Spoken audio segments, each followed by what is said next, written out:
Good afternoon, class. My name is Dr. Erigbe, and this is a comparative management class, course 405. Today we're going to be talking about the meaning of comparative management. Comparative management is the identifying, measuring, and interpreting of similarities and differences among managers' behavior, techniques followed, and practices applied as found in various countries. You know that in different countries we have different ways that they are being managed in different companies. And then these are being looked at in this course for us to see the similarities in different management as it is in different continents and different countries. It focuses on the similarities and differences among businesses and management systems from different contexts. So we're looking at how do they manage their different companies in different systems. You know, even within our country, Nigeria, different companies have different methods of being managed. And now we are looking at, in general, you know, in the whole world, how do we are comparing this management system in different parts of the world.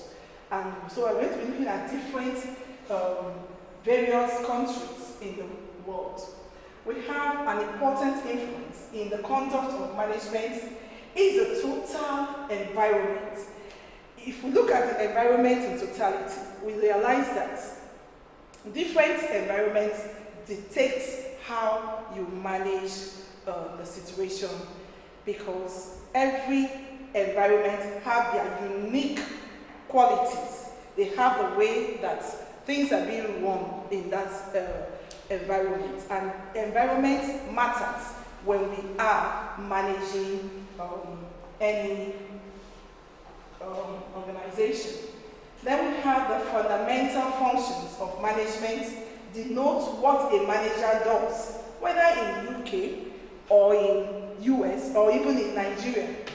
If we look at how the functions of the organizations are, it matters a lot. How do we do in Nigeria? What are the things? Do we have the same system in Nigeria as regards that of UK or that of US? You find out that in the Western world, they have more stable environment, business environment, and then you'll be able to do businesses better in such environments where things are stable. You have stable life, you have stable government, you have stable policy, you have stable policies. But wherever you don't have stable policies, this will be affecting the way managers, will run the businesses. However, what is trying to be achieved and the means of being followed for achievements can and do differ from countries. This is largely because of managers' belief, attitude, experiences, customs, and values. All managers have different values. They have different values, they have different attitudes, and they have different ways of doing things. So if you even look at our system in Nigeria, we have different customs and tradition. And so that comes in different organizations. Looking at that alone is a simple way to look at the world and say, the way the values and beliefs in Japan is different from the values and belief in UK, is different from the values and belief in US. Therefore, you can see that there are no ways that these values can be exactly the same or identical. So there must be some differences in, the values and the beliefs or customs of the people, and that is what will definitely make the differences in different organizations and in different management styles, different managements. So we say that in comparative management, these values and customs is very handy in looking at the things that people do, even the way you behave, even the way everyone, behave around their different environments, also tells them how you translate that into management. And that brings different styles of the way you manage. And come to the reasons for studying comparative management. It helps the first is that it helps the realization that there is managerial differences across nations. So if we know that we have differences in our behaviors and that, so we definitely should know that will come into across our managerial differences across the nations. The manager going overseas, a researcher and the student of management will find it very valuable. So if one manager is transferred from one country to another, because you have to go and work in another country, that's the beauty of comparative management. You see that they will definitely have differences, but you must be able to compare those differences, and you must be able to understand the difference from the home country and the host country. So that country that you are going to, you have to know how you have to behave in that. So if a country has the organization, you have to, even if it is taken to another country, you see that they want to bring their culture into that organization, into that new country.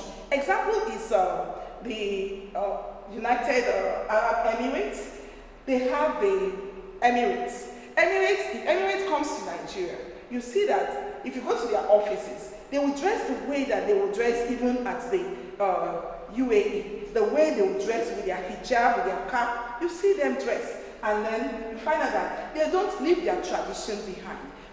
And so even if they have to employ a Nigerian, they will tell their Nigerians that this is the way we want our staff to be. This is the way we want them to dress. So you must comply with that tradition. So it's very, very important.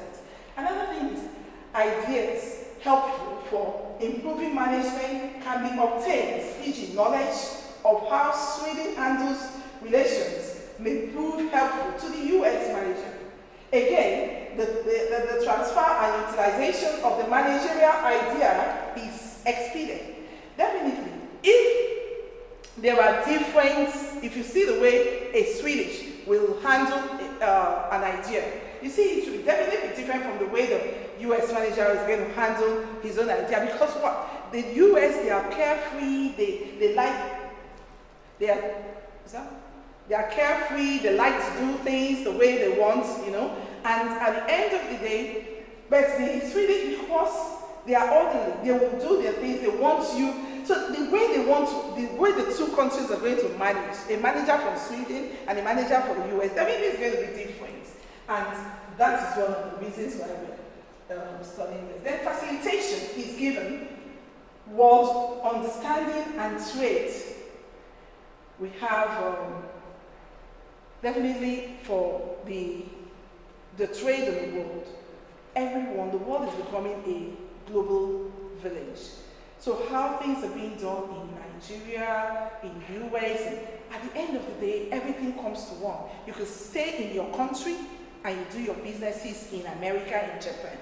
And it's coming back, it's coming there gradually. So whereby we now see similarities and how people understand themselves, how they come to understand traits, it's important that you do not let your belief or tamper with another person's belief. You should be able to know where to draw the line and say, okay, I respect your own belief, and why the other country should respect my own belief. And we should know where we come to the middle. But then that should not stop us from doing businesses together.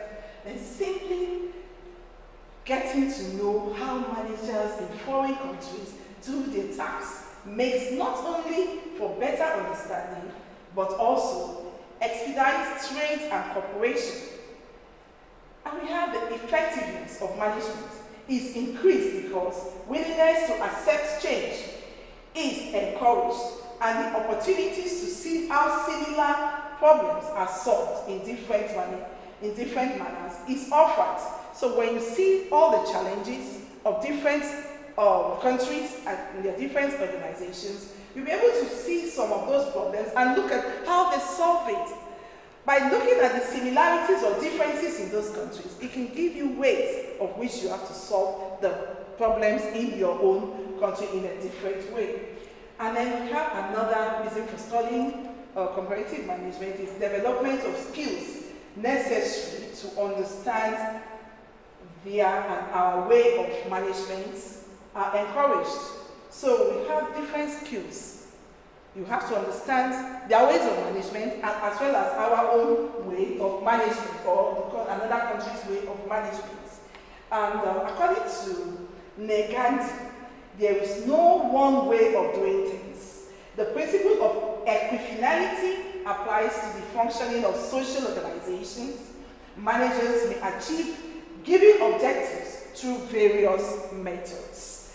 And then we come to say that there is no universal applicability of either authoritarian or participating democratic management style.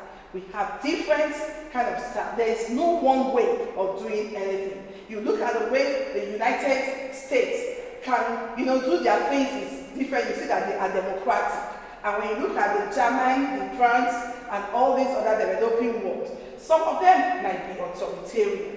They can use different styles. But what they are all achieving one goal of having a success in their management styles. And then we see that the authoritarian style is not necessarily dysfunctional in developing countries.